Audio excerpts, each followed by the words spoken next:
Le boys love, les premières romances homo-romantiques, elles sont apparues dans le shoujo manga, particulièrement avec un groupe de mangaka féminines qui ont été surnommées par les professionnels du milieu comme le groupe de l'an 24, qui correspond à leur année de naissance en fait. C'était dans les années 1949, qu'elles sont à peu près toutes nées à peu près à 2-3 années près entre 1947 et 1950.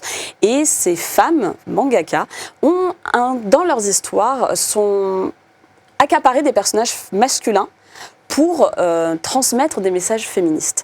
C'est-à-dire qu'on retrouve dans ces mangakas, notamment Moto Hagio, qui, dans plusieurs interviews, s'exprime sur son incapacité à faire vivre des aventures à ces personnages féminins parce qu'elle se heurtait à des recommandations ou à des restrictions de ses éditeurs, qui étaient des hommes. Oui, bien sûr. Et donc, pour se libérer de ces cadres, elles ont utilisé des personnages masculins pour leur faire vivre les histoires qu'elles voulaient, sécher les cours, être en rébellion face à leurs parents, vivre des histoires d'amour.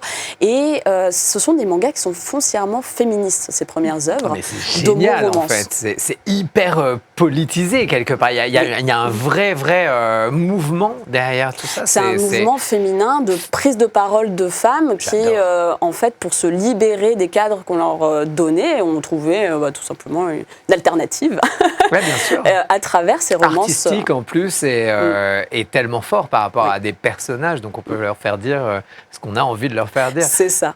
Et du coup, les premiers mangas qui ont porté comme ça l'homo-romance, on a évidemment le Clan des Peaux de Moto Hagio, on a Le Cœur de Thomas, je cherchais le titre, et on a aussi très récemment, qui vient d'être publié chez Naban, le poème du vent et des arbres de Keiko.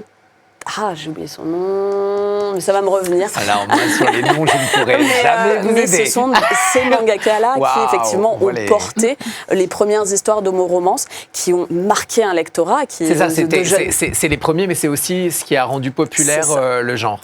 Parce que derrière, les jeunes lectrices se sont accaparées ces histoires, les ont réinterprétées, réécrites, ont créé des doujinshi, donc des fanzines. Elles en ont fait des histoires dérivées, et il y a eu un tel engouement dans le premier Comiket, avec toutes ces histoires dérivées de ces premiers shoujo mangas, que petit à petit, les éditeurs japonais se sont dit « là, il y a un truc ». Et effectivement, la ligne éditoriale est apparue après coup, puisqu'il y avait une demande de lecteurs et de lectrices pour ces histoires.